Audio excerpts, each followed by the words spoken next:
सरकारी काम आणि 10 महिने थांब अशा स्वरूपाची एक म्हण आहे। पण सरकारी काम जर असेल तर तुम्हाला अंडर द टेबल म्हणजे टेबलाखालून काहीतरी लाच दिल्याशिवाय काम होत नाही असा बहुतांश लोकांचा समज असतो किंवा तसा त्यांचा अनुभव असतो।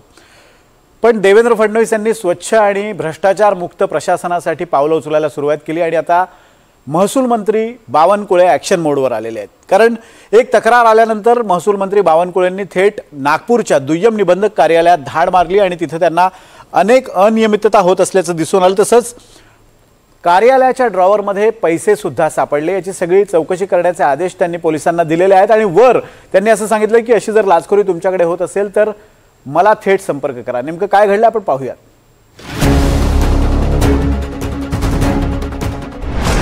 महसूल मंत्री चंद्रशेखर बावनकुळे ॲक्शन मोडवर।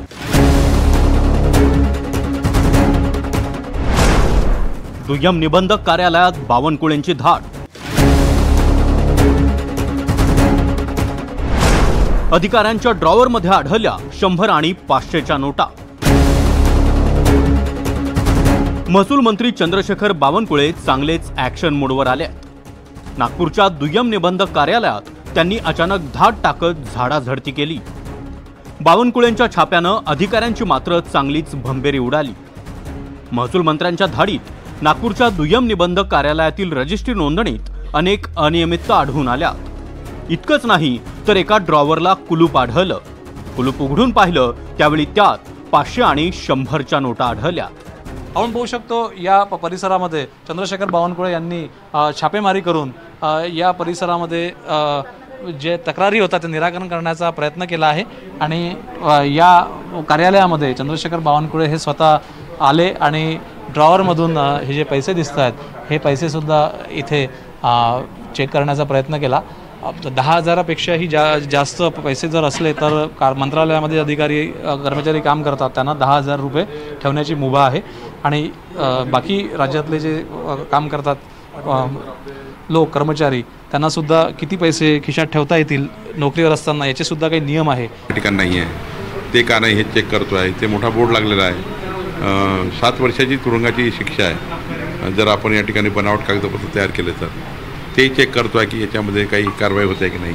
पण एकंदरीत राज्य हे अशा तक्रारीवर कारवाई करेल आणि राज्यामध्ये ह्या तक्रारी आढळल्या तर मी स्वतः आमचे IGR आणि आमची पूर्ण टीम ही तपासणी करणार आहे। CCTV बाबत मान्य वरिष्ठ कार्यालयाकडून जसे आदेश येईल त्याप्रमाणे पुढील कारवाई होईल। अशा प्रकारची कोणतीही तक्रार इथं नाही आहे। या कार्यालयास कोणतीही तक्रार प्राप्त नाही। ड्रॉवरमधील पैशांच्या बाबत विचारलं असता अधिकाऱ्यांनी ते पैसे आपले असल्याचं सांगितलंय। 30 लाखाच्या वरची रजिस्ट्री असेल तर आयकर विभागाला त्याची माहिती द्यावी लागते। पण काही दुय्यम निबंधक कार्यालयांकडून ती माहिती दिली जात नाही। त्यामुळे आयकर विभागाचं देखील मोठं नुकसान होत असल्याची तक्रार आपल्याकडे आल्याचं बावनकुळेंनी सांगितलंय। इतकंच नाही तर तक्रारी आल्यास राज्यभरात अशीच तपासणी केली जाईल। रजिस्ट्रीसाठी कुणी लाच मागितली तर थेट मला कळवा असं सांगत बावनकुळेंनी आपला WhatsApp नंबरही दिलाय। पोलिसांना बोलवलंय।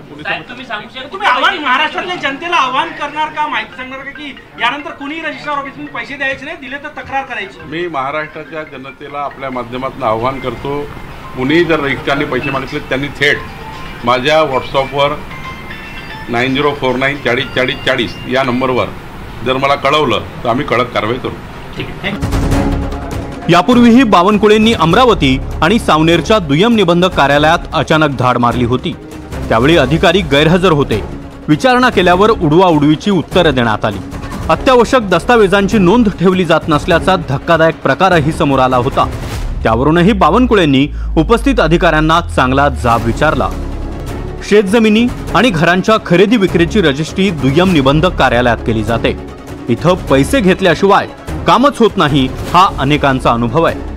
राज्यभरात महसूल विभागात शेतकरी आणि सर्वसामान्यांना नाहक त्रास सहन करावा लागतो। आता बावनकुळेंच्या धाड सत्रानंतर तरी महसूल विभागात सर्वसामान्यांची होणारी गळचेपी आणि लूट थांबणार का हे पाहणं महत्त्वाचं असेल। प्रवीण मुधोळकर, NDTV मराठी, नागपूर।